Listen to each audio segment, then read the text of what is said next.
कौन कौन है आप? चुपचाप मेरे साथ चलती रहो।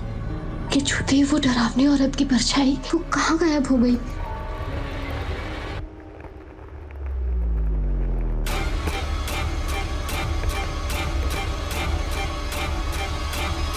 पैदल चलते हुए वो दोनों हॉस्टल के गेट के पास पहुंचते हैं। अंदर जाओ और आगे से रात को बाहर मत निकलना। सुहानी उस लड़के का चेहरा देखना चाहती थी, इसीलिए बेल बजाने के बाद वो उस लड़के का चेहरा देखने के लिए झुकी ही थी कि तभी। कौन हो तुम? और इस वक्त यहाँ क्या कर रही हो? मैम वो जल्दी बोलो, हॉस्टल बंद करने का वक्त हो गया है।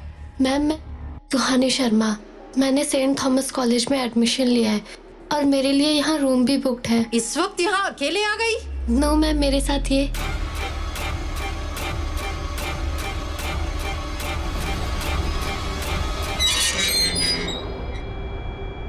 किसे ढूंढ रही हो तुम? जिसके साथ मैं यहाँ आई हूँ अभी तो यहीं था। यहाँ तो कोई नहीं है। जब मैं यहाँ आई तो तुम अकेली खड़ी थी।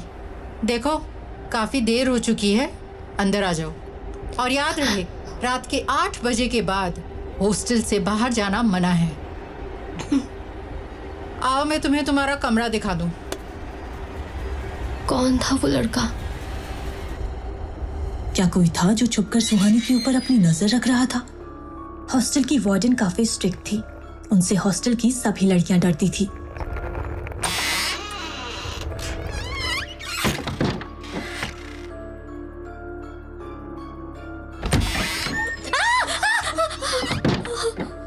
तो तुम मेरी नई रूममेट हो।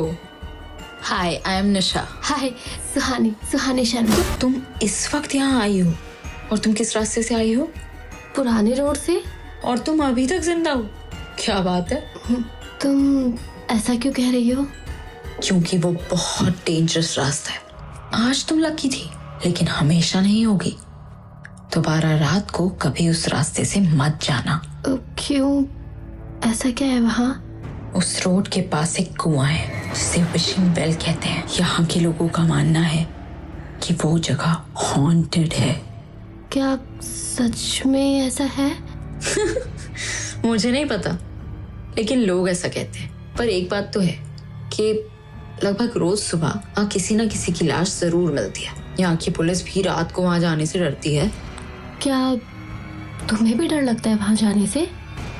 निशा तो गहरी नींद में सो गई थी, लेकिन सुहानी को नींद नहीं आ रही थी। बार बार उसके दिमाग में उस परछाई और उस लड़के का ख्याल आ रहा था। आखिर था कौन वो लड़का? उसके आने से वो परछाई कहाँ चली गई थी? कहीं वो परछाई मुझे मारने तो नहीं आई थी?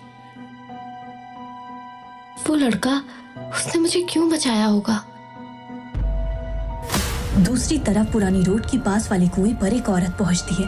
उसके एक हाथ में एक छोटा कैमरा और दूसरे हाथ में एक टॉर्च था। ऐसा लग रहा था कि वो कुछ छानबीन करने के लिए वहां आई है।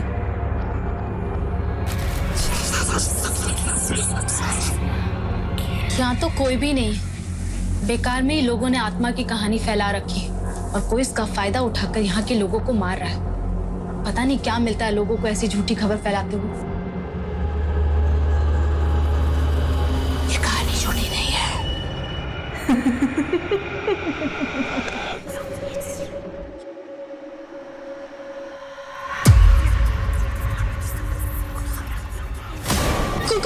कौन हो तुम?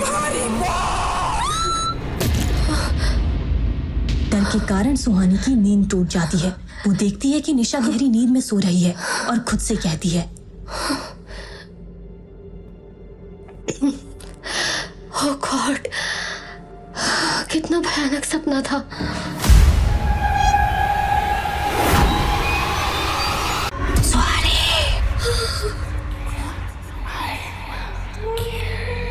ये आवाज, क्या हो रहा है मेरे साथ? शायद मेरा वहम था। जब सुहानी देखती है कि वो अपने बेड पर ही है, फिर से सो जाती है। अगले दिन सुहानी और निशा तैयार होकर एक साथ ही कॉलेज के लिए निकलते हैं। तभी रिसेप्शन के पास से गुजरते हुए सुहानी और निशा को कुछ सुनाई देता है। मर्डर? हाँ, कल पुराने रोड पर एक और मर्डर हुआ, ठीक उसी विशिंग वेल के सामने। और आज सुबह वहाँ पे उसी लड़की की लाश मिली है। ये मैं क्या सोच रही हूँ? ये इत्तेफाक भी तो हो सकता है। शायद इसी वजह से मुझे वो सपना आया हो। और वैसे भी निशा ने तो कहा था कि विशिंग वेल के आसपास अक्सर ही लोगों की लाशें मिलती हैं। क्या हुआ? सुना तूने? इधर आ। बाय द वे, आज वहाँ किसकी लाश मिली? ये लाश किसी जर्नलिस्ट की। वो कल रात को इन्वेस्टिगेशन के लिए पुराने रोड पर गई थी ना। सपने में वो लड़की एक जर्नलिस्ट ही लग रही थी। नहीं, ये सब मेरा वहम है। क्या हो रहा है यहाँ? चलो, कॉलेज का वक्त हो रहा है। देखा कितनी लकी हो तुम, वरना वो लाश तुम्हारी भी हो सकती थी। एग्जैक्टली। कल रात उस लड़के ने मेरी मदद नहीं की होती ना, तो शायद लाश मेरी ही होती। हाँ? कौन सा लड़का? निशा का सवाल सुन सुहानी थोड़ा संकोच करती है।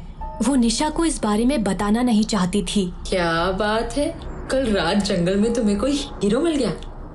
दिखता कैसा था? हैंडसम था। तुमने मुझे बताया क्यों नहीं? कुछ भी। अब ये चले बहुत कॉलेज। गलत बात है। आप फिर निशा सुहानी को और परेशान नहीं करती और वो दोनों कॉलेज के लिए निकल जाते हैं।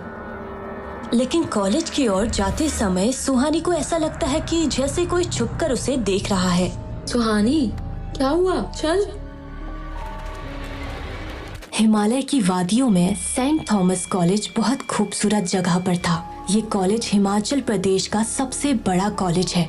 यहाँ के स्टूडेंट्स या तो बहुत अमीर होते थे या बहुत इंटेलिजेंट। निशा बहुत अमीर थी और सुहानी इंटेलिजेंट, इसीलिए सुहानी को यहाँ एडमिशन मिल पाया था। वो आगे चलकर एक IAS ऑफिसर बनना चाहती थी।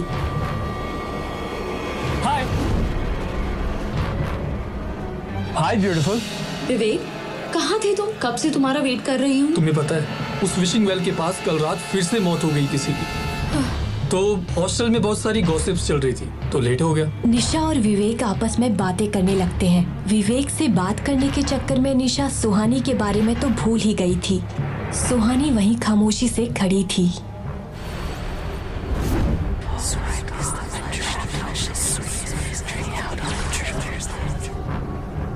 वो ध्यान लगाकर समझने की कोशिश करती है कि वो आवाज कहाँ से आ रही है और उस आवाज का पीछा करते हुए कॉलेज के पीछे चली जाती है। सुहानी निशा और विवेक से काफी दूर कॉलेज के पीछे आ जाती है। वो जगह बिल्कुल सुनसान थी, वहाँ कोई भी स्टूडेंट नहीं था। सुहानी के ठीक सामने एक बड़ा सा बरगद का पेड़ था। उस पेड़ के इर्द गिर्द लाल धागे बंधे हुए थे, जिसे सुहानी बड़े गौर से देख रही थी। सुहानी को ऐसा लग रहा था जैसे वो आवाज इस पेड़ से ही आ रही है। बरगद के पेड़ के पास पहुंचते ही उस पेड़ का वातावरण पूरी तरह से बदल जाता है।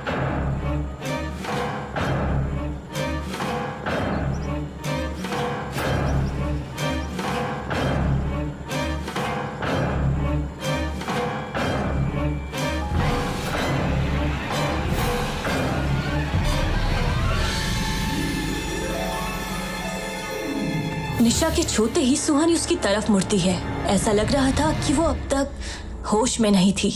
पेड़ के आसपास का माहौल फिर से नॉर्मल हो जाता है। तुम इधर उधर क्या देख रही हो और तुम यहाँ क्या कर रही हो? सुहानी कोई जवाब नहीं दे पाती है क्योंकि उसे खुद कुछ समझ नहीं आ रहा था कि वो वहाँ कैसे पहुँच गई। तुम्हें यहाँ नहीं आना चाहिए था। यहाँ स्टूडेंट्स का आना मना है। ये पेड़ हॉन्टेड है। हॉन्टेड? वो छोड़ो ना ये सब, मुझे तुम्हें किसी से मिलवाना है। सुहानी और निशा के जाते ही उस जगह का माहौल फिर से बदल जाता है और जोरों से किसी के हंसने की आवाज वहाँ गूंजने लगती है। Vivek, meet my roommate Suhani and Suhani meet my boyfriend Vivek. Hi Suhani, nice to meet you. आज कॉलेज में हर जगह कल रात हुए हादसे की बात हो रही थी। वो जर्नलिस्ट कॉलेज भी आई थी ना? हाँ, और वो विशिंग वेल के बारे में कुछ पूछ रही थी। निशा, उस कुएं को विशिंग वेल क्यों कहते हैं? तुम्हें पता नहीं है क्या? चलो मैं बताता हूँ। यहाँ के लोग मानते हैं कि उस कुएं के पास जाकर जो कुछ भी मांगो वो तुम्हें मिल जाता है। मिल तो जाता है, लेकिन उसके बदले में कुछ ऐसा छीन लिया जाता है जो तुम्हें बहुत प्यारा होता है। कहते हैं वहाँ सालों से एक आत्मा रहती है जो लोगों की विशेष पूरी करती है। पता नहीं विशेष पूरी होती है या नहीं, लेकिन कम से कम शिमला के लोग तो बिल्कुल नहीं जाते। सुहानी को ये कहानी काफी दिलचस्प लग रही थी। वो इस बारे में और भी जानना चाहती थी, लेकिन निशा उसे क्लास में चलने के लिए कहती है। सुहानी, निशा और विवेक एक साथ क्लास की तरफ बढ़ जाते हैं। तभी एक लग्जरी कार कॉलेज कैंपस में आकर रुकती है। उस कार के वहाँ आते ही कॉलेज कैंपस में बिल्कुल खामोशी छा जाती है। जब कार का दरवाजा खुलता है तो उसके अंदर से एक बहुत खूबसूरत औरत बाहर आती है। वो दिखने में इतनी खूबसूरत थी कि लड़के ही नहीं बल्कि लड़कियां भी उसे देखती रह जाती हैं। वो औरत कार से उतरकर कॉलेज के अंदर जाती है। चलते हुए वो औरत सुहानी के पास से गुजरती है तो वो सुहानी को एक नजर देखकर आगे बढ़ जाती है। उस औरत को देखकर सुहानी को अजीब सी बेचैनी हो रही थी। उसके वहां से जाने के बाद सभी चैन की सांस लेते हैं। ये लो, फिर से आ गई मैडम। हाँ, आएगी भी क्यों नहीं, कल पुराने रोड पर मर्डर जो हुआ है। ये है हमारी कॉलेज की ट्रस्टी मिस पद्मिनी सिंघानिया।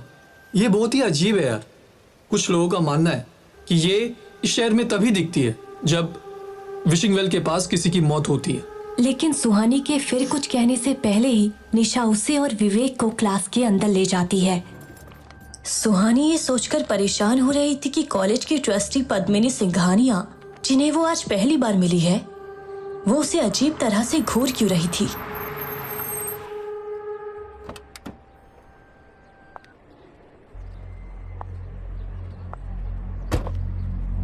बेवजह अनजानी चीजों को नहीं छेड़ना चाहिए। कभी कभी इसकी बहुत बड़ी कीमत चुकानी पड़ती है।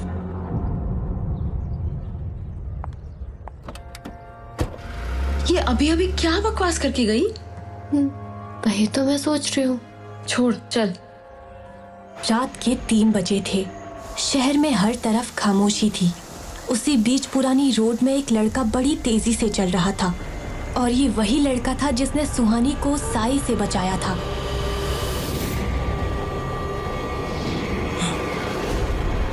क्यों बचाया तूने उसे? प्लीज मासूम लोगों की जानें लेना बंद करो। तुम अच्छी तरह से जानते हो अब ये मौतें कभी नहीं रुकेंगी। अब मैं तुम्हें ये जाने लेने नहीं दूंगा। तुमने पहले भी कोशिश की थी, लेकिन होता वही है जो मैं चाहती हूँ। कौन है वो लड़की जिसे बचाने के लिए तू मेरे खिलाफ चला गया था? युवराज साई के गुस्से से वाकिफ था, इसलिए वो चुपचाप वहां से जाने के लिए मुड़ा। तुम कितनी भी कोशिश कर लो, अब वो मेरी नजर में आ चुकी है। कब तक बचाओगे उसे?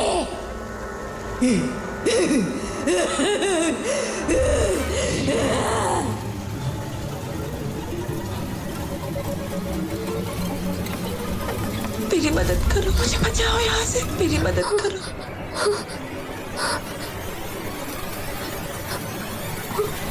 ये आवाज, क्या मैं फिर से सपना देख रही थी?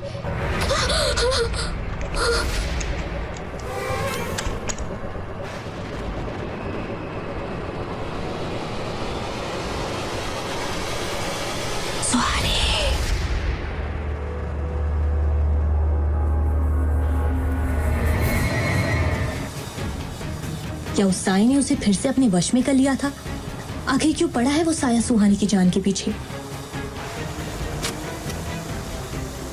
कौन है वो लड़का? आखिर क्या रिश्ता है उसका उस साई से? सब लोग इतने घबरा क्यों गए? अगर तू चाहती है कि तुझे इस कॉलेज से ना निकाला जाए तो अगले 1 घंटे तक ना एकदम चुप रहो, शांत। क्यों? अरे क्यों क्या? अरे क्या तुम? Good morning sir. Good morning. Sit down please. Yuvraj sir की आवाज तो बिल्कुल उसी लड़के जैसी है। डरो मत, मेरे साथ चलो। जिसने पुराने रोड पर मुझे उस साई से बचाया था। क्या सुहानी को पता चल जाएगा कि उसे साई से बचाने वाला कोई और नहीं बल्कि युवराज सर थे? मेरी मदद करो, मुझे बचाओ यहाँ से, मेरी मदद करो। ये आवाज,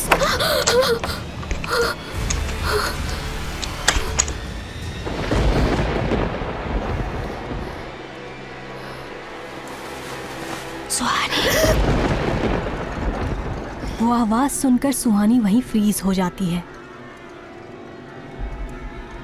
अगले ही पल वो आवाज दरवाजे की तरफ से आती है तो सुहानी दरवाजे की तरफ मुड़ती और आगे बढ़ने लगती है।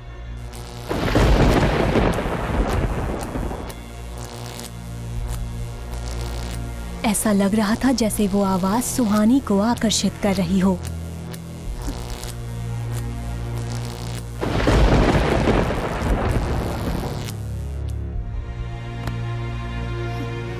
किसी के छूते ही सुहानी होश में आ जाती है और हैरानी से अपने आसपास देखने लगती है। उसे समझ नहीं आ रहा था कि वो यहाँ कैसे आ गई। इतनी रात को कहाँ जा रही थी? मैम वो तुम लड़कियों को समझ नहीं आता क्या? मैं कहीं नहीं जा रही थी, वो एक आवाज आई और सुहानी की ऐसी हालत देखकर वार्डन के चेहरे के भाव बदल जाते हैं। पता नहीं मेरे साथ क्या हो रहा है। ठीक है, तुम जाओ अपने कमरे में जाकर सो जाओ।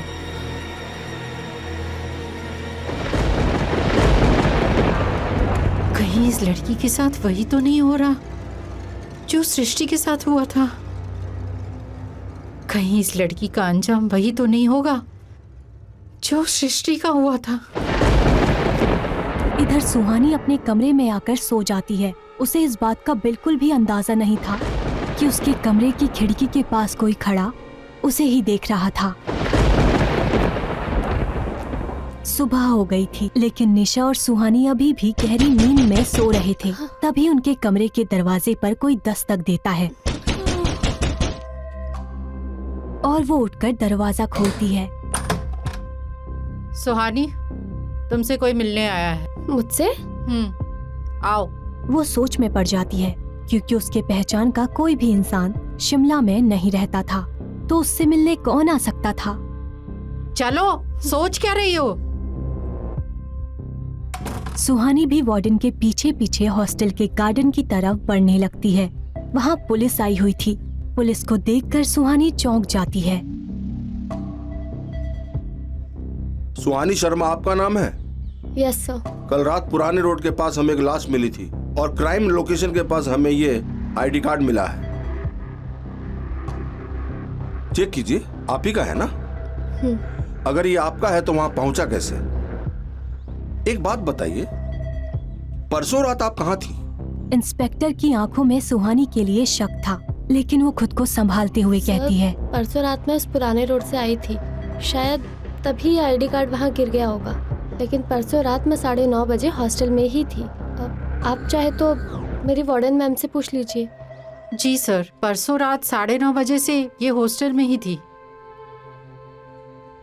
परसों रात जब आप आ रही थी तो रास्ते में कुछ अजीब सा नोटिस किया?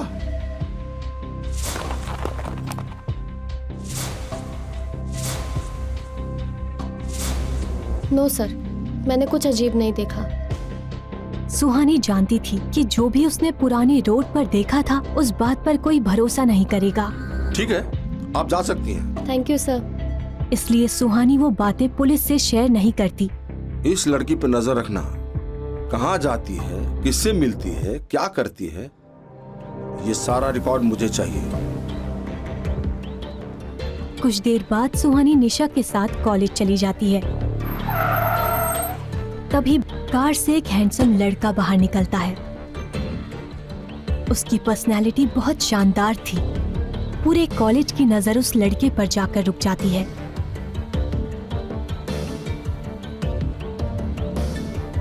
सुहानी, निशा और विवेक भी उसे ही देख रहे थे, लेकिन वो लड़का बिना किसी पर ध्यान दिए सीधे कॉलेज के अंदर चला जाता है। उसके जाने के बाद सारी लड़कियां उसके बारे में बातें करने लगती हैं, लेकिन कोई था जो उस लड़के को देखकर खुश नहीं था। निशा, ये लड़का कौन है? इस पे ध्यान ना दो तो ही अच्छा है। ये हमारे कॉलेज के प्रोफेसर हैं, मिस्टर युवराज दीवान। इनके पापा कॉलेज के ट्रस्टी हैं, मिस्टर यशवंत दीवान। वैसे तो सर एक बिजनेसमैन है, लेकिन पढ़ाना इनकी हॉबी है, इसलिए कॉलेज में पढ़ाने आ जाते हैं। लेकिन निशा इतना क्यों चिढ़ रही है युवराज सर से? हम कॉलेज अटेंड कर लें या फिर तुम दोनों को बकवासी करनी है? विवेक और सुहानी निशा के गुस्से को देखते हुए आगे कुछ नहीं कहते। सुहानी अपने कुछ पर्सनल रीजंस की वजह से 3 महीने लेट कॉलेज आई थी। वो इस बात से बिल्कुल अनजान थी कि 3 महीने पहले यहाँ क्या हुआ था। कुछ ही देर में वहाँ किसी के तेज कदमों की आहट सुनाई देती है। अरे सब लोग इतने घबरा क्यों गए?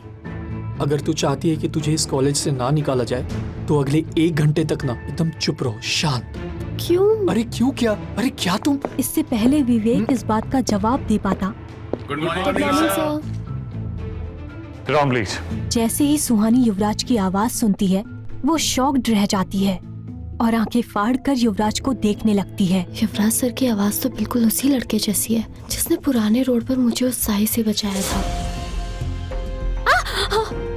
डरो मत, मेरे साथ चलो। युवराज की हाइट और कद काठी बिल्कुल उस लड़के के जैसी ही थी। लेकिन ऐसा कैसे हो सकता है? युवराज सर आधी रात को उस हॉन्टेड प्लेस पर क्यों जाएंगे? सुहानी यही सब सोच रही थी कि तभी युवराज स्ट्रिक्टली कहता है,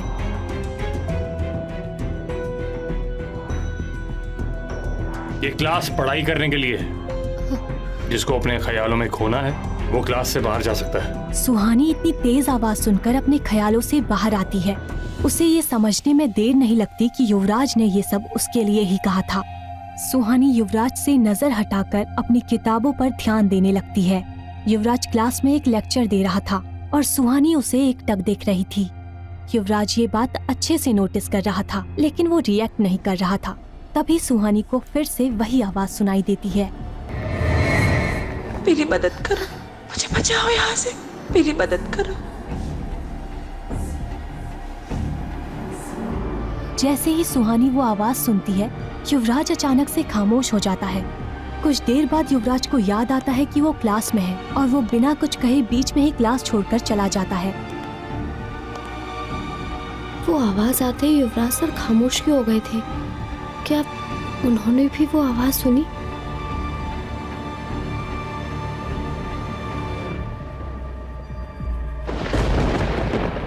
क्या हुआ निशा, तेरा सुबह से इतना मूड ऑफ क्यों है? कोई बात है तो तू मुझे बता सकती है। वो युवराज दीवान, जब भी उसे देखती हूँ ना मेरा खून खौल उठता है। चला क्यों नहीं जाता वो कॉलेज से? यार ये युवराज सर की स्टोरी क्या है और तू उनसे इतना गुस्सा क्यों रहती है? सुहानी, तुमसे पहले मेरे रूम में एक लड़की रहती थी जिसका नाम सृष्टि था और वो मर चुकी है। और उसकी मौत का जिम्मेदार और कोई नहीं बल्कि वो युवराज दीवान है। युवराज सर? लेकिन कैसे? सृष्टि की मौत के जिम्मेदार युवराज सर कैसे हो सकते हैं? एक्चुअली युवराज ने... अब ये लाइट को क्या हो गया?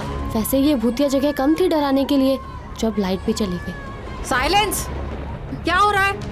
इतना शोर क्यों हो रहा है? मैं लाइट चेक करवाती हूँ। Maintain silence. अच्छा निशा, आगे क्या हुआ?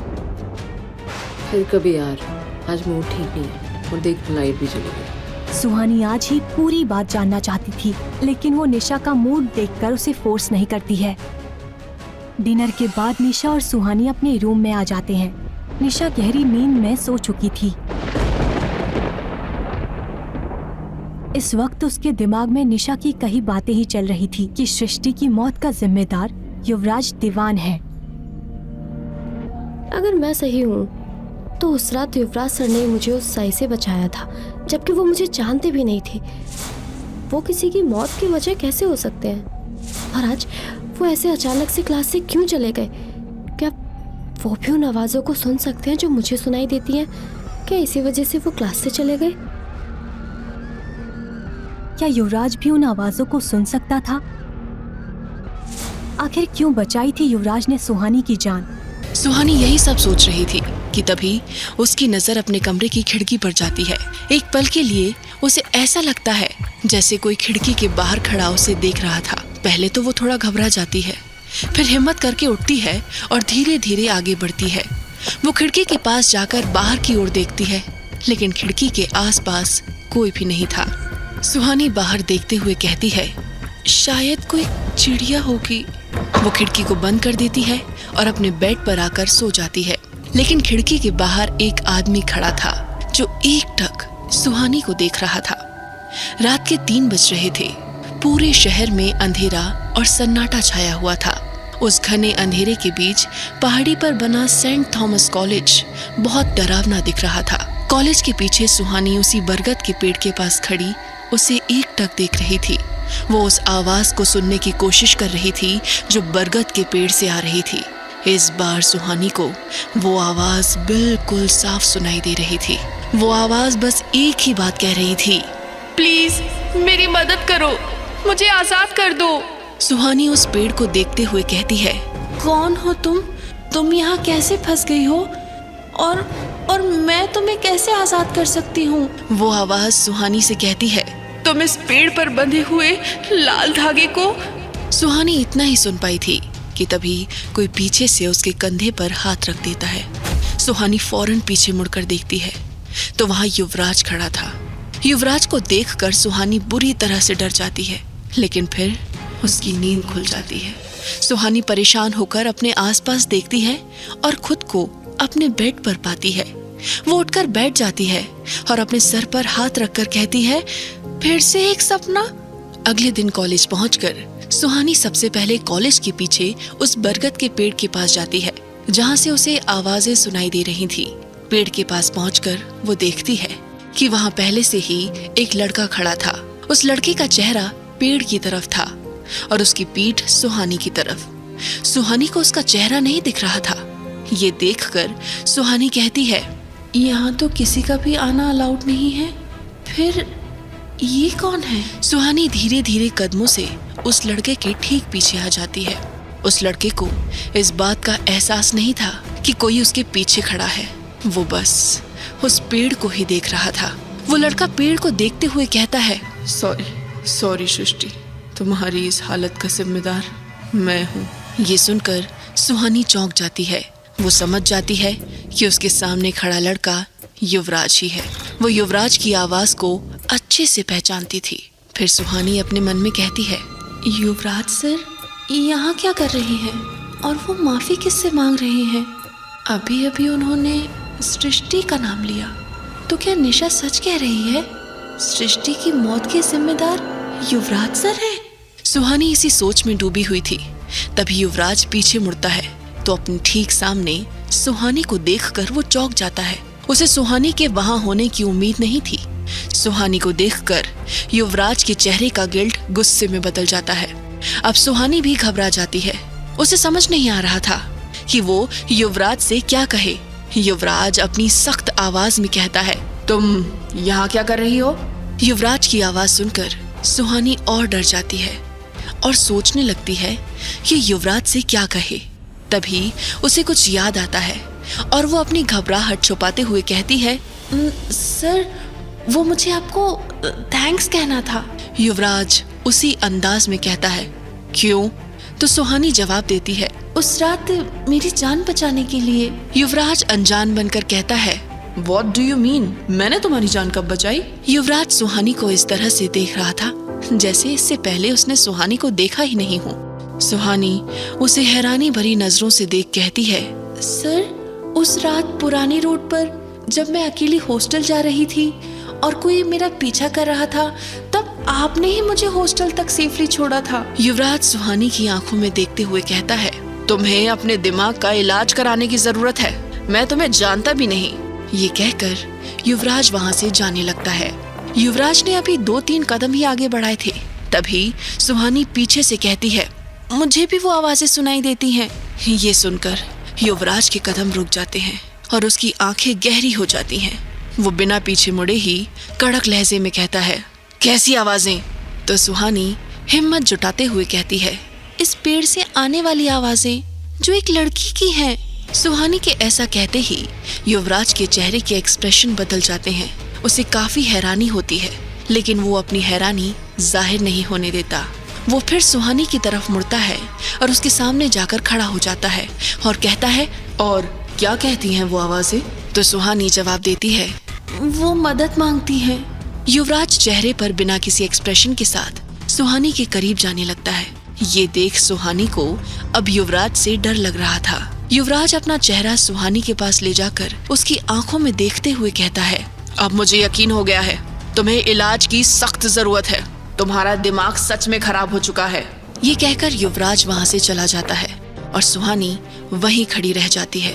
युवराज जानता था कि सुहानी सच कह रही है, लेकिन वो सुहानी के सामने ये एक्सेप्ट नहीं करना चाहता था कि उसे भी वो आवाजें सुनाई देती थी और सुहानी को उस रात बचाने वाला भी युवराज ही था। सुहानी से बात करने के बाद युवराज काफी परेशान हो जाता है। एक बहुत बड़ी वजह थी कि युवराज खुद को हमेशा दूसरों से दूर रखता था और कभी किसी से भी अटैच नहीं होता था। वो वजह क्या थी, ये केवल युवराज ही जानता था। लेकिन सुहानी भी कहाँ पीछे रहने वाली थी, उसे तो सच का पता लगाना ही था।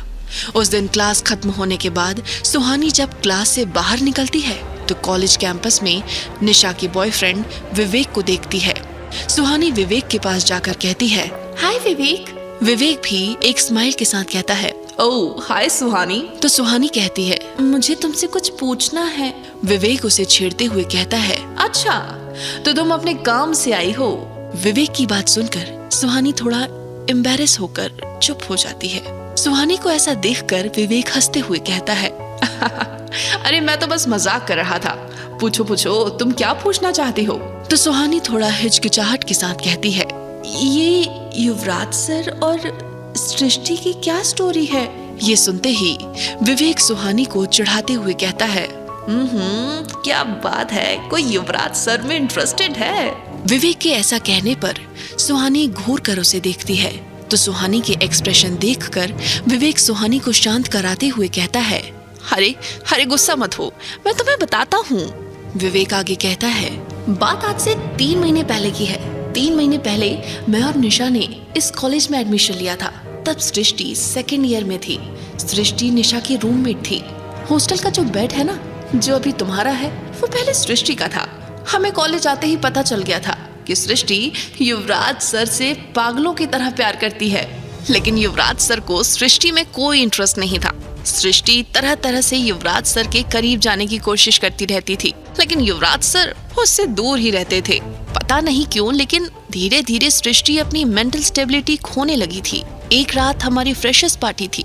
उस रात सृष्टि ने सबके सामने युवराज सर को प्रपोज कर दिया। युवराज सर उसकी इस हरकत से काफी गुस्सा हो गए थे। उन्होंने सृष्टि को सबके सामने बहुत बुरी तरह से डांट दिया और खुद से दूर रहने की वार्निंग भी दी थी। शायद इसी इंसिडेंट से सृष्टि काफी परेशान हो गई थी। फिर पता नहीं क्या हुआ, एक सुबह हमें उसकी डेड बॉडी उस बरगद के पेड़ पर लटकी हुई मिली। सृष्टि ने सुसाइड कर लिया था।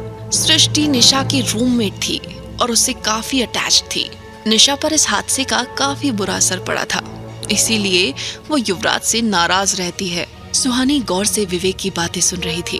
फिर वो एक गहरी सांस लेकर कहती है, तुम्हें क्या लगता है इस एक्सीडेंट में युवराज सर की गलती थी?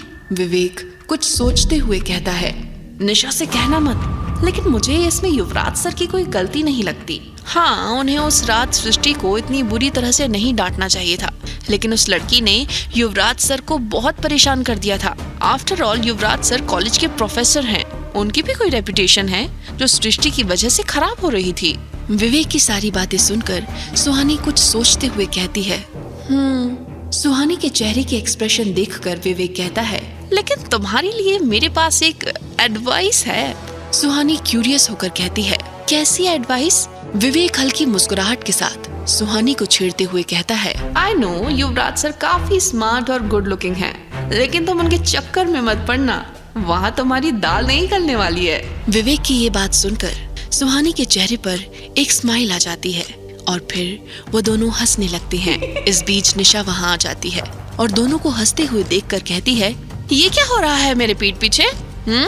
विवेक फौरन कहता है, अरे कुछ नहीं, मैं बस सुहानी को एक जोक सुना रहा था। सुहानी समझ जाती है कि विवेक उन दोनों के बीच हुई बातों को निशा को नहीं बताना चाहता।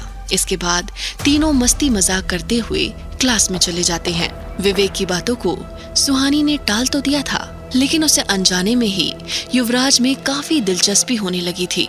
ना चाहते हुए भी हर वक्त सुहानी के दिमाग में युवराज का ही ख्याल रहता था। ऐसे ही 1 महीना बीत गया।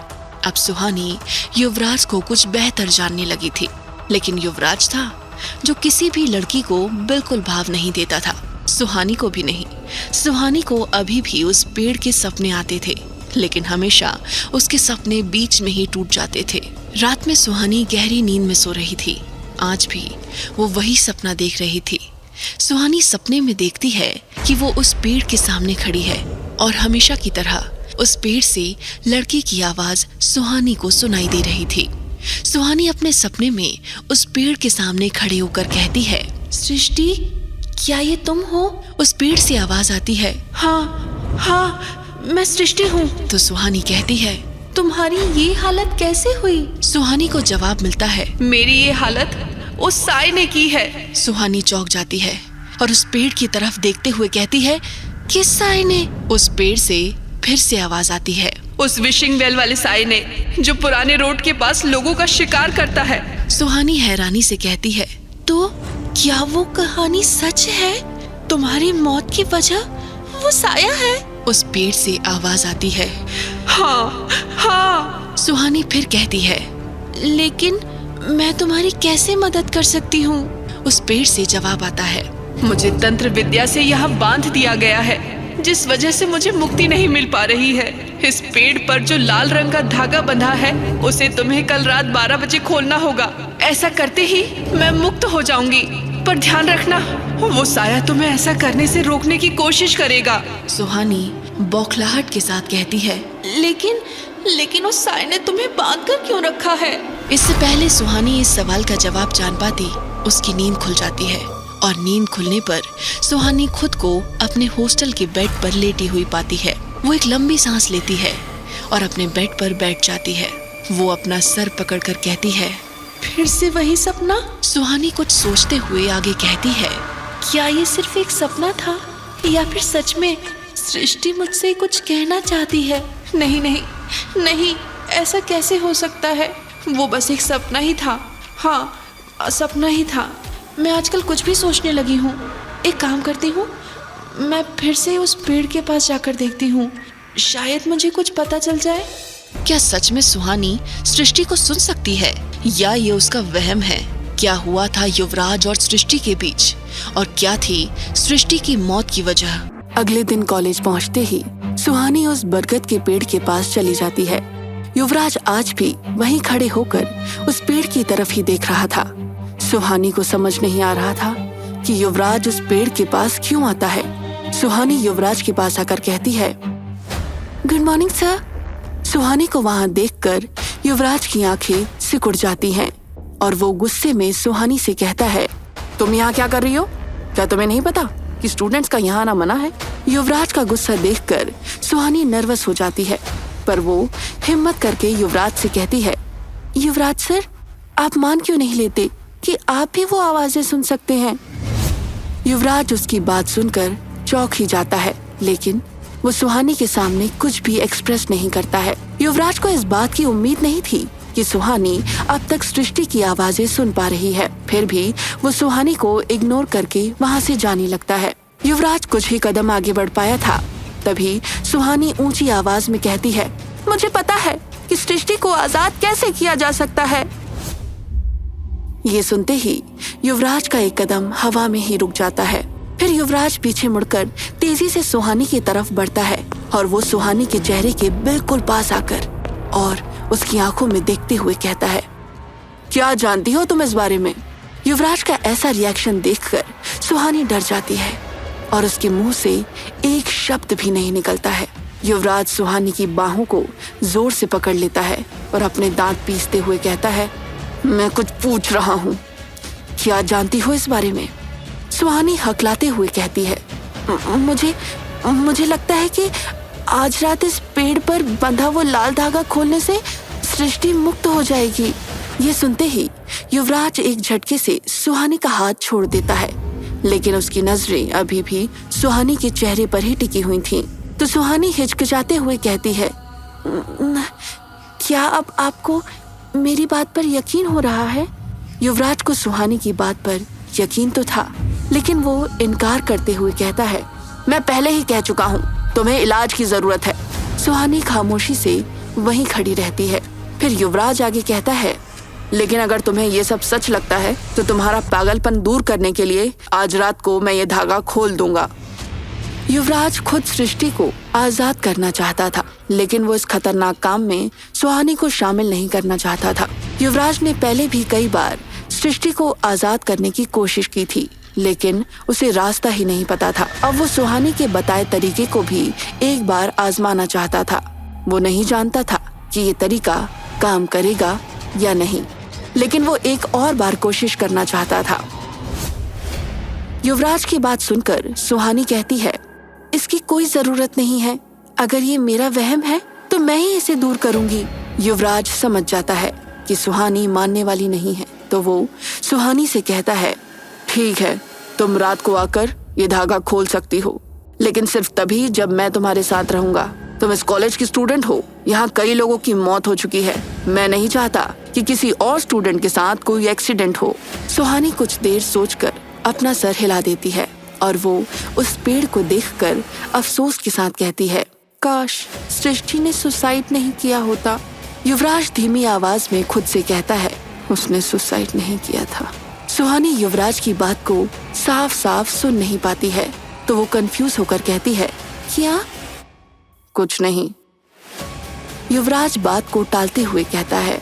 फिर सुहानी वहां से चली जाती है, लेकिन युवराज वहीं रुककर उस पेड़ पर बंधे लाल धागे को देखने लगता है। युवराज के मन में बार बार बस एक ही सवाल उठ रहा था, और वो सवाल ये था कि सुहानी सृष्टि को कैसे सुन सकती है। शाम के वक्त क्लास खत्म होने के बाद सुहानी और निशा वापस हॉस्टल की तरफ जा रहे थे। वो दोनों रोड पर ही चल रहे थे, तभी निशा किसी को देखकर रुक जाती है। सुहानी निशा को अचानक रुकता देखकर उससे कहती है, क्या हुआ निशा, तुम अचानक रुक क्यों गई? सवाल बंद करो और मेरे पीछे आओ।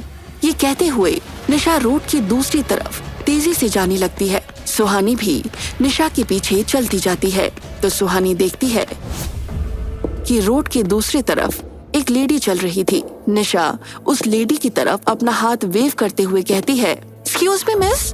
वो लेडी निशा की आवाज सुनकर रुक जाती है। वो लगभग 40 साल की औरत थी। उनके शॉर्ट हेयर थे और उन्होंने ब्लू जीन्स और व्हाइट टॉप पहना हुआ था। उनके गले में एक आईडी कार्ड और हाथ में एक कैमरा था। देखने में वो कोई जर्नलिस्ट लग रही थी। उनके आईडी कार्ड पर उनका नाम सीमा था। निशा उनके पास जाकर कहती है, मैम, आप वही जर्नलिस्ट है ना जो सृष्टि के सुसाइड केस को कवर करने हमारे कॉलेज आई थी? वो आप ही की दोस्त थी ना जिनका पुराने रोड के पास मर्डर हुआ था? वो लेडी निशा को अजीब सी नजरों से देखने लगती है। उस लेडी का रिएक्शन देखकर निशा कहती है, ओह सॉरी, मेरा नाम निशा है और ये मेरी फ्रेंड सुहानी। हम दोनों सेंट जोसेफ कॉलेज के स्टूडेंट्स हैं। ये सुनने के बाद भी वो लेडी कुछ रिएक्ट नहीं करती है। उसे देखकर ऐसा लग रहा था जैसे वो निशा से बात नहीं करना चाहती थी। वो बार बार परेशान होकर अपने दाएं बाएं देख रही थी। शायद वो ऑटो या टैक्सी का वेट कर रही थी। उस लेडी का निशा को इग्नोर करना निशा को बिल्कुल अच्छा नहीं लगा। सुहानी भी उस लेडी का ऐसा रिस्पॉन्स देख रही थी, तो सुहानी निशा के हाथ को पकड़कर अपनी तरफ खींचते हुए कहती है, निशा, ये तू क्या कर रही है? तुझे दिखाई नहीं दे रहा क्या कि ये तुझसे बात नहीं करना चाहती? निशा चिढ़ते हुए कहती है, तू बस देखती जा। ये क्या, इसके पप्पा भी मुझसे बात करेंगे? निशा फिर से उसी लेडी के पास जाकर कहती है, मैम, मुझे आपसे सृष्टि सुसाइड केस के बारे में बात करनी है। निशा के ऐसा कहते ही वो लेडी पैदल ही आगे बढ़ने लगती है। ऐसा लग रहा था जैसे वो बस निशा से दूर जाना चाहती हो। वो लेडी बड़ी तेजी से आगे बढ़ रही थी और निशा उसे आवाज लगाते हुए उसके पीछे पीछे जा रही थी। सुहानी भी निशा के पीछे चल रही थी। निशा उस लेडी के सामने आकर उसका रास्ता रोक लेती है और कहती है, मैम, सृष्टि मेरी रूममेट थी और मुझे उसके बारे में आपसे बात करनी है। इस केस की इन्वेस्टिगेशन में मैं आपकी मदद कर सकती हूँ। निशा की बात सुनकर वो लेडी रुक जाती है और कड़ी आवाज में कहती है, तुम मेरी क्या मदद कर सकती हो? निशा उस जर्नलिस्ट से सृष्टि की मौत के बारे में इंफॉर्मेशन चाहती थी। इसके लिए निशा को उसे कॉन्फिडेंस में लेना था। निशा सोच ही रही थी कि वो क्या कहे, तभी उसकी नजर सुहानी पर पड़ती है और उसे एक आइडिया आता है। तो निशा कहती है, जिस रात आपकी फ्रेंड मैरी का मर्डर हुआ था ना, उस रात पुराने रोड से गुजरने वाली आखिरी इंसान सुहानी ही थी और सुहानी ने वहाँ कुछ अजीब देखा था। ये सुनते ही सुहानी और सीमा दोनों की आंखें हैरानी से बड़ी हो जाती हैं। सुहानी निशा को देखकर मन में सोचती है, क्या ये पागल हो गई है, कुछ भी बोल रही है। तो सीमा सुहानी के पास जाकर कहती है, क्या सच में तुम मैरी के मर्डर के बारे में कुछ जानती हो? इससे पहले सुहानी कुछ कहती, निशा सीमा से कहती है, मैम हम आपको सब कुछ बताएंगे, लेकिन पहले आपको हमें बताना होगा कि सृष्टि के सुसाइड के लिए कौन रिस्पॉन्सिबल है। निशा का सवाल सुनकर सीमा कहती है, सृष्टि ने सुसाइड नहीं किया था, उसका मर्डर हुआ था। सीमा का जवाब सुनकर सुहानी और निशा दंग रह जाते हैं और वो हैरानी से सीमा को देखते रहते हैं। सीमा आगे कहती है, सृष्टि की बॉडी पर जो इंजरीज मिली थी उसे साफ पता चलता है कि उसे जबरदस्ती फांसी पर लटकाया गया था। ये बात सुनकर सुहानी झट से कहती है, तो ये बात बाहर क्यों नहीं आई? सीमा उसे जवाब देते हुए कहती है, क्योंकि शिमला के काफी पावरफुल लोग इस केस को दबाना चाहते थे। सीमा निशा और सुहानी के सभी सवालों का सही जवाब दे रही थी, क्योंकि उसे उम्मीद थी कि सुहानी उसे उसके दोस्त के मर्डर के बारे में कुछ इन्फॉर्मेशन देने वाली है। सीमा की बात सुनकर निशा बौखलाहट के साथ कहती है, वो कौन लोग हैं जो इस केस को दबाना चाहते हैं? तो सीमा कहती है, मिस पद। वो इतना ही कह पाई थी, तभी उसके गले में तेज दर्द होता है और वो अपना गला पकड़ लेती है। इससे पहले निशा और सुहानी कुछ समझ पाते, सीमा बेहोश होकर जमीन पर गिर जाती है। फिर निशा और सुहानी सीमा को हॉस्पिटल ले जाकर उसे एडमिट करा देते हैं और उनकी फैमिली को इन्फॉर्म करने के बाद वो दोनों हॉस्टल के लिए निकल जाते हैं। डॉक्टर ने सीमा को किसी भी तरह का स्ट्रेस देने के लिए मना किया था। इस वजह से निशा और सुहानी उससे आगे कोई सवाल नहीं करते। रात के 9 बज रहे थे। निशा और सुहानी रोड पर चल रही थीं। चारों तरफ अंधेरा और सन्नाटा था। दोनों अपने अपने मोबाइल की फ्लैशलाइट की मदद से रास्ते को देख पा रहे थे। तभी सुहानी को अचानक से उसी भारीपन का एहसास होता है जैसा उसे उस रात पुराने रोड पर हुआ था। इस एहसास से ही सुहानी को डर लगने लगता है। वो घबराते हुए निशा से कहती है, निशा तुझे कुछ महसूस हो रहा है क्या? तो निशा जवाब देती है, हाँ यार, ठंड बहुत लग रही है और भूख तो उससे भी ज्यादा लग रही है। निशा का जवाब सुनकर सुहानी चिढ़कर कहती है, अरे वो नहीं इडियट, तुम्हें किसी के आसपास होने का एहसास नहीं हो रहा क्या? ये लो, मैडम को यहाँ भी भूत दिखने लगे। निशा ने सुहानी का मजाक उड़ाते हुए कहा। फिर निशा आगे कहती है, मैं क्या सोच रही हूँ, आज ही आत्मा दिख ही जाए, हम उसका ऑटोग्राफ लेकर पूरे शहर में उसकी कॉपी बेचेंगे। तुम्हें पता है इससे हम कितने अमीर। निशा इतना ही कह पाई थी कि तभी एक काला साया वहां आता है और तेजी से उन दोनों के बीच से निकल जाता है। उस साए के बीच से गुजरते ही निशा और सुहानी वहीं जमीन पर गिर जाते हैं। सुहानी जमीन पर गिरे हुए ही अपने आसपास देखने की कोशिश कर रही थी। डर के मारी उसकी उठने तक की हिम्मत नहीं हो रही थी। सुहानी देखती है कि वो साया फिर से उसकी तरफ तेजी से आ रहा है।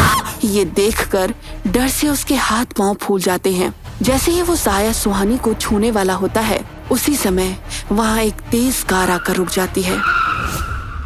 उस कार के आते ही सब कुछ शांत हो जाता है और वो साया भी वहां से चला जाता है। सुहानी की नजर उस कार पर जाती है तो कार में से एक लड़का बाहर निकलता है। अंधेरे की वजह से उसका चेहरा दिख नहीं रहा था। सुहानी अपने मोबाइल की फ्लैशलाइट उस लड़के के चेहरे पर फोकस करती है तो देखती है कि वो लड़का युवराज था। युवराज सुहानी के पास आकर उसकी तरफ अपना हाथ बढ़ाता है, लेकिन सुहानी अभी भी जमीन पर बैठे हुए युवराज को डर और हैरानी से देख रही थी। जब सुहानी युवराज की तरफ अपना हाथ नहीं बढ़ाती तो युवराज उससे कहता है, उठोगी या सारी रात यहीं पड़े रहना है? युवराज की आवाज सुनकर सुहानी होश में आती है और वो युवराज का हाथ थाम लेती है और युवराज सुहानी की उठने में मदद करता है। सुहानी युवराज से कहती है, युवराज सर, आज आपने मुझे फिर बचा लिया। फिर से युवराज अनजान बनकर कहता है, लेकिन सुहानी अपनी बात पर जोर देते हुए कहती है, सर आप मान क्यों नहीं जाते? उस रात पुराने रोड पर आपने ही मुझे बचाया था। युवराज उसकी बातों को इग्नोर करते हुए निशा की तरफ देखता है। निशा रोड पर बेहोश पड़ी थी। शायद वो शॉक की वजह से बेहोश हो गई थी। युवराज उसे उठाकर कार की पीछे वाली सीट में लेटा देता है और सुहानी को आगे की सीट में बैठने के लिए कहता है। फिर वो कार को हॉस्टल की तरफ बढ़ा देता है। युवराज खामोशी से ड्राइव कर रहा था और सुहानी फ्रंट सीट पर बैठी हुई थी। सुहानी बीच बीच में तिरछी नजरों से युवराज को देख रही थी। ये बात युवराज भी नोटिस कर रहा था। कुछ देर तक इसी तरह खामोश रहने के बाद सुहानी युवराज को देखकर कहती है, आज हमें वो धागा खोलना है। मुझे याद है, युवराज का जवाब आता है। फिर वो कुछ देर रुककर आगे कहता है, मुझे अभी भी लगता है कि तुम्हें वहाँ नहीं आना चाहिए। मैं ही उस धागे को खोल दूंगा। सुहानी युवराज की बात से असहमत होकर कहती है, नहीं, मैं भी वहाँ जाऊंगी। युवराज सुहानी को रोकने की कोशिश नहीं करता है। वो समझ चुका था कि सुहानी उसके रोकने से रुकने वाली नहीं है। युवराज देखता है कि सुहानी काफी परेशान थी। क्या हुआ? तुम कुछ ठीक नहीं लग रही हो। मुझे समझ नहीं आ रहा ये मेरे साथ क्या हो रहा है। क्या ये सच है या मेरी इमेजिनेशन है? कभी लगता है कि सृष्टि सच में है और वो मुझसे बात करना चाहती है, लेकिन कभी कभी लगता है कि मेरा दिमाग ही ये कहानियां बना रहा है। मुझे तो ये भी नहीं पता कि सृष्टि सच में उस पेड़ में कैद है या ये सब मेरा वहम है। अगर तुम श्योर नहीं हो तो फिर वो धागा क्यों खोलना चाहती हो? मैं बस ये अपने मन की तसल्ली के लिए करना चाहती हूँ। पिछले 1 महीने से मैं रोज सृष्टि की आवाजें सुनती हूँ और वो मुझसे मदद मांगती है। अगर सृष्टि सच में है तो मैं उसकी मदद करना चाहती हूँ, और यदि ये मेरा वहम है तो मैं खुद को इससे आजाद करना चाहती हूँ। युवराज आगे कुछ नहीं कहता। कुछ ही देर में वो तीनों हॉस्टल पहुंच जाते हैं। हॉस्टल वाले निशा को अंदर ले जाते हैं। Thank you Yuvraj sir. मैं तुम्हें 11:30 बजे पिक कर लूंगा। जवाब में सुहानी अपना सर हिला देती है और युवराज वहां से चला जाता है। कार में बैठने के बाद युवराज अपने मोबाइल से किसी को कॉल करता है। सुहानी शर्मा नाम है उस लड़की का। कल सुबह उस लड़की की नींद नहीं खुलनी चाहिए। ये कहकर युवराज कॉल कट कर देता है। 12 बजने में सिर्फ 10 मिनट बाकी थे। इस अंधेरी रात में वो बरगद का पेड़ बहुत ही भयानक दिख रहा था। सुहानी अब तक कॉलेज नहीं पहुंची थी। युवराज उस पेड़ के सामने था और उस लाल धागे को खोलने के लिए आगे बढ़ रहा था। तभी उसके कदम रुक जाते हैं। युवराज के चेहरे के भाव बदल जाते हैं और उसकी आंखों में गुस्सा उतर आता है। वो अपने सामने देखता है तो वो साया युवराज के सामने जमीन से कुछ ऊपर हवा में था। वो साया काले धुएं की तरह था, जिसकी शेप किसी इंसान के जैसी थी। उस घने अंधेरे के बीच वो साया बहुत ही भयानक दिख रहा था। उस साये से एक घुर्राती हुई आवाज आती है, तुम्हारी इतनी हिम्मत कि तुम मुझसे टकराने के बारे में सोचने लगे। युवराज बिना कुछ कहे अपना रास्ता बदल लेता है और तेजी से उस पेड़ की तरफ बढ़ता है, लेकिन वो काला साया फिर से पेड़ और युवराज के बीच आ जाता है। ये देखकर युवराज गुस्से से अपनी मुट्ठियां कस लेता है। तुम कितनी भी कोशिश कर लो, इसे मुझसे नहीं बचा सकते। तुमने इसे मार डाला, अब तो इसे आजाद कर दो। तुम जानते हो ऐसा नहीं हो सकता। उस साये के ऐसा कहते ही युवराज फिर से उस पेड़ की तरफ बढ़ने की कोशिश करता है, लेकिन तभी उसे एहसास होता है कि अब वो अपने कदम आगे नहीं बढ़ा पा रहा था। उसे ऐसा लग रहा था जैसे उसके पैर जमीन से चिपक गए हों। बहुत कोशिश करने पर भी वो अपनी जगह से हिल नहीं पा रहा था। अगले ही पल युवराज की बॉडी हवा में उठने लगती है। वो लगभग 15 से 17 फीट ऊंचाई पर हवा में चला जाता है। वो साया युवराज के बिल्कुल पास आकर कहता है, क्या अब भी तुम उस लड़की की आत्मा को आजाद करना चाहते हो? हाँ, और मैं उसे आजाद करके ही रहूंगा। युवराज के चेहरे पर डर के कोई भी भाव नहीं थे। ऐसा लग रहा था जैसे उसे अपनी जिंदगी की कोई परवाह ही नहीं है। युवराज के ऐसा कहते ही वो जोर से जमीन पर गिर जाता है। उस साये ने युवराज को नीचे पटक दिया था। युवराज फौरन उठ जाता है और फिर से उस पेड़ की तरफ बढ़ने लगता है। तुम्हारी इतनी हिम्मत! युवराज की हिम्मत देखकर उस साये का गुस्सा और भी बढ़ जाता है। युवराज फिर से हवा में ऊपर उठता है और नीचे जमीन पर गिर जाता है। इससे पहले कि युवराज उठकर खड़ा हो पाता, उसका दाहिना पैर हवा में उठता है और उसकी बॉडी जमीन में घसीटते हुए उस पेड़ से दूर जाने लगती है। ऐसा लग रहा था जैसे कोई अदृश्य शक्ति युवराज का पैर पकड़कर उसे वहां से ले जा रही है। वो साया हवा में आगे बढ़ रहा था और युवराज घसीटते हुए उसके पीछे जा रहा था। कुछ ही देर में साया युवराज को पुराने रोड पर ले आता है। युवराज वहां से जाने की कोशिश कर रहा था। कभी वो भागते हुए गिर जाता, कभी हवा में उठाकर पटक दिया जाता, तो कभी उसके रास्ते में पेड़ गिर जाता। युवराज के बहुत कोशिश करने के बाद भी वो साया उसे वहां से जाने नहीं देता और उलझाए रखता है।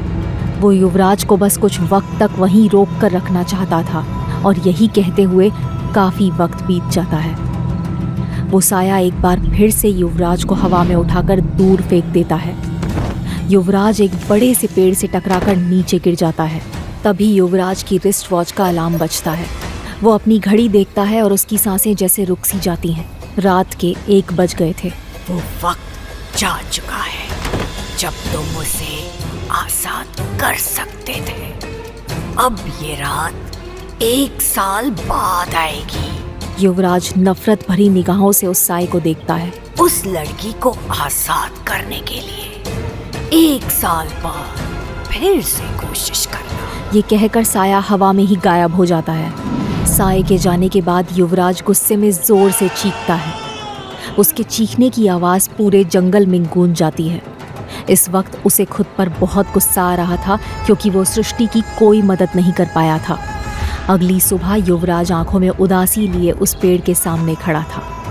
उसकी नज़रें झुकी हुई थीं और मन में सिर्फ दुख और पछतावा था। लेकिन आज वहाँ युवराज को कुछ अजीब सा लग रहा था। आज वो सृष्टि की मौजूदगी महसूस ही नहीं कर पा रहा था और ना ही उसे सृष्टि की कोई आवाज़ सुनाई दे रही थी। युवराज उस पेड़ को गौर से देखता है तो उसकी आंखें हैरानी से चौड़ी हो जाती हैं। उस पेड़ पर वो लाल धागा भी नहीं था। वो धागा कहाँ है? पेड़ पर धागा ना देखकर युवराज ये तो समझ जाता है कि सृष्टि अब मुक्त हो गई थी, लेकिन वो ये नहीं समझ पा रहा था कि कैसे। युवराज हैरानी से उस पेड़ की ओर ही देख रहा था। तभी उसे पीछे से एक लड़की की आवाज सुनाई देती है। वो धागा मैंने खोला है। युवराज पीछे मुड़कर देखता है तो वहाँ सुहानी खड़ी थी। सुहानी को देखकर वो चौंक जाता है। सुहानी चलकर युवराज के पास आती है। युवराज सर, कल रात आप मुझे लेने क्यों नहीं आए? मैंने काफी टाइम तक आपका वेट किया। फिर जब आप नहीं आए तो मैंने खुद ही यहाँ आकर वो लाल धागा खोल लिया। युवराज इस वक्त इतना हैरान था कि कुछ कह ही नहीं पा रहा था। मुझे लगता है कि सृष्टि की आवाज, उसका सपना, ये सब मेरा वहम था। अगर वो सब सच होता तो कल रात में इतनी आसानी से वो धागा नहीं खोल पाती। शायद मैं सृष्टि की स्टोरी में इतना खो गई थी कि वो सब मुझे दिखाई और सुनाई देने लगा था। कल धागा खोलने के बाद मुझे अच्छी नींद आई और मुझे कोई सपना भी नहीं आया। युवराज खामोशी से सुहानी की सारी बातें सुन रहा था। उसके मन में इस समय यही सवाल चल रहा था कि कल नींद की दवा खाने के बाद भी सुहानी वहाँ कैसे पहुँच गई? अब निशा कैसी है? क्या उसे होश आया? हाँ, कल रात को उसे होश आया तो था। वो कुछ अजीब सी बातें कर रही थी। फिर वो मेरा खाना खा गई और फिर से सो गई। उसके बाद अब तक नहीं उठी है। सुहानी की बात सुनकर युवराज को सब कुछ समझ आ जाता है। सुहानी के खाने में नींद की दवा मिलाई गई थी जिसे निशा ने खा लिया था। कल रात सुहानी को उस साए ने इसलिए नहीं रोका क्योंकि उस वक्त वो साया युवराज के साथ उलझा हुआ था। इसका मतलब उस साए ने सुहानी को धागा खोलते हुए देखा ही नहीं था और अब सुहानी को साए से कोई खतरा नहीं था। युवराज इन्हीं ख्यालों में खोया हुआ था। युवराज सर, आपने बताया नहीं, कल रात आप मुझे लेने क्यों नहीं आए? युवराज होश में आता है। कल रात मैं सो गया था। I am sorry. सुहानी बस कहती है और वहां से चली जाती है। सुहानी को लग रहा था कि सृष्टि की आवाज उसका वहम था और युवराज उसकी ये गलतफहमी बनी रहने देना चाहता था।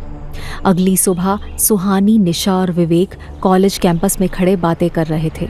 तभी एक बड़ी सी ब्लैक कार वहां आकर रुकती है और पद्मिनी सिंघानिया बाहर निकलती है। सभी की नज़र उस पर चली जाती है। उस कार के दूसरी तरफ से लगभग 55 साल का एक आदमी बाहर निकलता है और वो दोनों कॉलेज के अंदर चले जाते हैं। निशा, पद्मिनी सिंघानिया के साथ वो आदमी कौन थे? वो युवराज दीवान के डैड मिस्टर यशवंत दीवान हैं। वो और पद्मिनी हमारे कॉलेज के ओनर हैं। कुछ लोग तो ये भी कहते हैं कि मिस्टर यशवंत दीवान और पद्मिनी का अफेयर चल रहा है। सुहानी बस हैरानी से निशा की बातें सुन रही थी। तुम्हें पता है यशवंत दीवान के बारे में एक बहुत फेमस स्टोरी है। कैसी स्टोरी? यहाँ के लोग कहते हैं कि कुछ सालों पहले यशवंत दीवान बहुत गरीब हुआ करते थे। उन्हें विशिंग वेल से ये सब मिला है। क्या सच में? यहाँ के लोग तो यही कहते हैं। और युवराज सर की मम्मी? मेंटल कंडीशन ठीक नहीं है, उनका ट्रीटमेंट चल रहा है। ये बातें चल ही रही थीं, तभी एक स्टूडेंट भागते हुए कॉलेज कैंपस में आता है और बाकी स्टूडेंट से कहता है, अरे पता है, कल रात पुराने रोड पर रोशन का मर्डर हो गया है। उस स्टूडेंट की बात सुनकर वहां खड़े सभी लोग शॉक्ड रह जाते हैं। निशा, सुहानी और विवेक भी उस स्टूडेंट की बात सुनकर हैरानी से एक दूसरे को देखने लगते हैं। कल फिर पुरानी रोड पर मर्डर हुआ है और आज फिर पद्मिनी सिंघानिया कॉलेज आई है। तो क्या सच में इन मौतों और पद्मिनी सिंघानिया के बीच कोई कनेक्शन है? वो तीनों आंखें फाड़कर एक दूसरे को देखने लगते हैं। कुछ देर बाद निशा, विवेक और सुहानी कॉलेज कैंटीन में बैठे थे। उनके सामने प्लेट में चीज सैंडविच रखा हुआ था, जो निशा का फेवरेट था, लेकिन किसी से कुछ भी खाया नहीं जा रहा था। तीनों खामोशी से बैठकर कुछ सोच रहे थे। आज पूरे कॉलेज का माहौल कुछ ऐसा ही था। रोशन कॉलेज का 10वां स्टूडेंट था जिसकी मौत उस विशिंग वेल के पास हुई थी। उन तीनों के बीच की खामोशी को तोड़ते हुए विवेक कहता है, यार अब तो मुझे भी लगने लगा है कि पद्मिनी मैम का इन मर्डर से कुछ कनेक्शन है। सुहानी अपने ही ख्यालों में खोई हुई थी। किसके ख्यालों में खोई हो? युवराज सर के? विवेक की बात सुनकर निशा चौंक जाती है। सुहानी तो उस आदमी के ख्यालों में क्यों खोई हुई है? निशा का सवाल सुनकर सुहानी हड़बड़ा जाती है और विवेक को भी एहसास होता है कि उसे निशा के सामने ऐसा नहीं कहना चाहिए था। निशा, तुम्हें याद है जर्नलिस्ट सीमा जी ने हमसे क्या कहा था? सुहानी की बात पर निशा अपना सिर खुजलाते हुए अपने दिमाग पर जोर देती है। हाँ, याद आया। उन्होंने कहा था कि शिमला के कुछ बड़े लोग हैं जो सृष्टि मर्डर केस को दबाना चाहते हैं। क्या सृष्टि का मर्डर हुआ था? ये सुनते ही सुहानी और निशा उसे धीरे बोलने के लिए इशारा करती हैं, तो विवेक चुप हो जाता है। सीमा जी जब उन लोगों का नाम बता रही थी तो उन्होंने एक वर्ड कहा था और तभी उनकी तबीयत खराब हो गई थी। तुम्हें याद है उन्होंने क्या कहा था? सुहानी का सवाल सुनकर निशा फिर से अपने दिमाग पर जोर देती है। ओह शिट, कहीं वो पद्मिनी सिंघानिया तो नहीं कहना चाह रही थी? हो सकता है। तो तुम ये कहना चाहती हो कि सृष्टि सुसाइड केस को पद्मिनी सिंघानिया दबाना चाहती थी? लेकिन क्यों? क्या सुहानी फिर से किसी मुसीबत में पड़ जाएगी? क्या सच में वो पद्मिनी सिंघानिया ही थी? और क्या विशिंग वेल के पास हो रही मौतों का पद्मिनी से कोई ताल्लुक था? आगे की कहानी जानने के लिए देखें अगला एपिसोड सिर्फ पॉकेट FM के YouTube चैनल पर, और साया अ कर्स्ड लव स्टोरी के सारे एपिसोड्स को सुनने के लिए डिस्क्रिप्शन में दी लिंक से डाउनलोड करें पॉकेट FM ऐप।